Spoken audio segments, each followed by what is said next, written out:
So we talked in class yesterday about what capacitors are.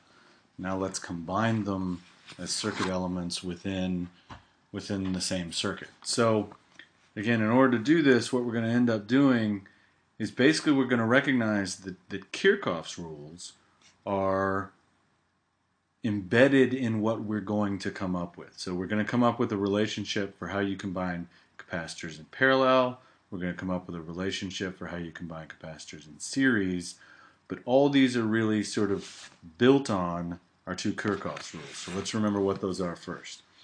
So there's Kirchhoff's loop rule, which tells us that the sum of the potential changes across all the elements along any closed loop in your circuit must equal 0.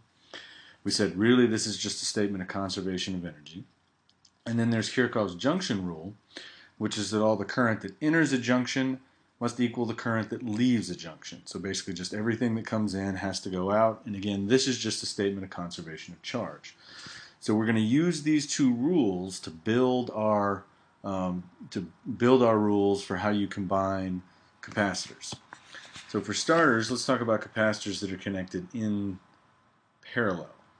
And again, we said in parallel, what that means is we've got a junction, and so whatever goes this way across element 1 can't go this way across element 2. The stuff is going to split.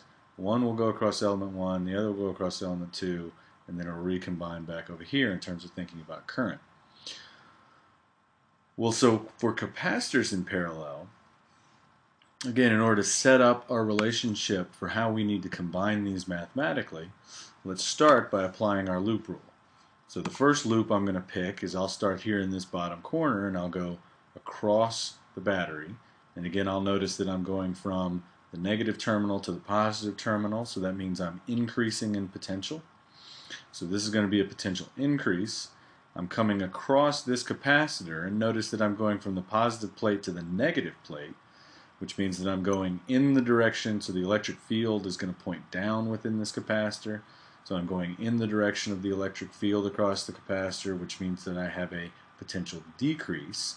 And then that gets me back to where I started. So my loop rule, so this first loop I've got basically gives me that potential increase across the battery minus the potential decrease across the capacitor has got to be 0. All right, let's pick a second loop. So again, I'll start down here in this bottom corner, and this time I'm going to walk across the battery from negative terminal to positive terminal. That's going to be an increase. I'm going to walk across my capacitor from positive plate to negative plate, so that's going to be a decrease.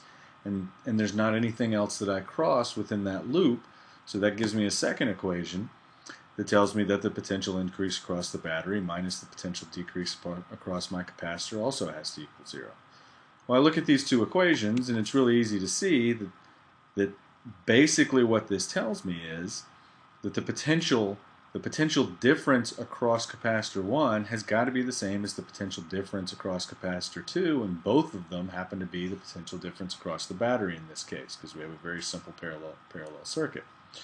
But the important thing is that when I've connected my two capacitors in parallel, the potential difference across them is the same. So capacitors in parallel have the same potential difference. Okay? So let's use that piece of information and use our second rule. So again, here I have my circuit. Here's my junction. And so I notice that basically what am I going to do? Well, again, with steady state capacitor circuits, we're not going to talk about current, but we will talk about charges. And so what's going to happen when my two capacitors are fully charged is that I will have pulled some charge out of the battery.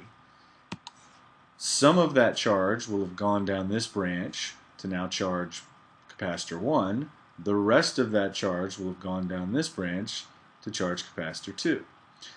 When I think about sort of redrawing this as my equivalent capacitance, well, I know that here's my equivalent capacitor. And so basically, again, what I recognize is that all the charge that gets pulled out of the battery, all of that's being stored on my equivalent capacitor. And then again, if I think about my loop rule with respect to this simple circuit, again, it tells me that the potential across my simple circuit, the potential across my battery has got to be the same as the potential across my equivalent capacitor. So I can use this information and sort of applying what we'll call the junction rule here, that even though this isn't current, we're still keeping track of charges. And so what this tells me is that the total charge that I'm putting on my equivalent capacitor has got to be equal to the charge that gets stored on capacitor 1 plus the charge that gets stored on capacitor 2.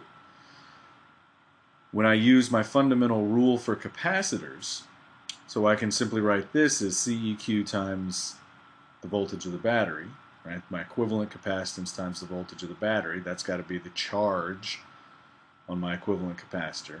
Well, the charge on capacitor 1 is just C1 times V, plus the charge on capacitor 2 is just C2 times V. And again, this is really C1 V1, this is really C2 V2, but we've already seen that V1 is equal to the potential across the battery, and V2 is equal to the potential of the battery. And you look at this equation, and it's easy to see that, oh, voltage just cancels out. And so I'm left with a rule for how to combine capacitors in parallel. So the equivalent capacitance of two capacitors in parallel, combining two capacitors in parallel, is simply adding their capacitance. Now, one nice thing that I can use to check about this is that, well, if the equivalent capacitance has got to be equal to C1 plus C2, then that tells me that the equivalent capacitance in this case has got to be greater than either of those individual capacitor values. So if this is a 1 nanofarad capacitor and this is a 2 nanofarad capacitor, I know that when I combine them, I've got to get something that's larger than either of those two values. And sure enough, 3 nanofarads happens to be larger than either 1 or 2. Alright, so this is connecting capacitors in parallel. Now let's come back and connect them in series. And so again, when we talk about current, right, we say current traveling through element 1 must travel through element 2. And so sure enough, when I take my two capacitors as they're charging, right, we would think about the current coming through one as coming through the other. But mostly, again, this is just a situation of where I've combined two capacitors in series, which means there's just nowhere else for the current to go, for the charges to go. And in fact, from the perspective of the battery, what's very interesting when I combine two capacitors in series is that the battery basically sees a positive plate here and a negative plate here. It doesn't see any of the rest of this. So from the battery's perspective, it's saying there's only a single capacitor here, and I'm putting plus Q up on this one and minus Q down on this one. And then what's happening is that, or from the battery's perspective, what's happening is that we are then taking a neutral conductor that happens to be this other plate and a wire and this other plate, and now that neutral conductor is responding to the charge that the battery is putting on the two outside plates. So what this means is the battery is going to put plus Q up here, minus Q down here, and then when we put in our neutral conductor, basically meaning the rest of our capacitors, well, this plate will charge with minus Q in response to this plate's positive Q, and this plate will charge with plus Q in response to this plate's minus Q. And so the important thing you see is that the charge on capacitors that are put in series is the same. So there's a very, so when we take two capacitors and combine them in series, what's the same on those capacitors is the charge. Alright, so let's use this information in our loop rule. So now I know that my capacitors in series carry the same charge. So when I apply my loop rule, well, again, I can think of applying the loop rule here, or I can think of applying the loop rule over my combined circuit. When I apply it for my circuit on the left, basically what I get is, well, I start down here in the bottom corner. I'm going to walk across the battery from negative to positive, so that's going to be an increase. I'm going to go from positive plate to negative plate across capacitor 1, so that's going to be a drop. I'm going to go from positive plate to negative plate across capacitor 2, so that's going to be a drop. So I end up with this equation for my loop rule. I just take the V1 and V2 over the other side, so here's what I've got. And now when I look at this the voltage of the battery, well, I'll notice that that happens to be the same, thinking about my loop rule over here, that the voltage of the battery happens to be the same as the voltage across my equivalent capacitor. Notice it's not the same as the voltage across my two capacitors over here, right? Because if I lost all of the voltage of the battery across capacitor 1, that would mean there'd be nothing left to lose over C2, and that doesn't work in terms of this equation. So my voltages here are not equal to the voltage of my battery. But the equivalent capacitor, again, my loop rule here tells me that the equivalent capacitor, combining these two, that has to be equal to the voltage of my battery. So I can write the voltage of my battery as the charge on my equivalent capacitor divided by the equivalent capacitance. So this is just using our fundamental rule, Q equals CV, where now I'm just solving for V. And again, for V1, well, I know that's going to be Q1 over C1, and here Q1 also happens to be equal to Q.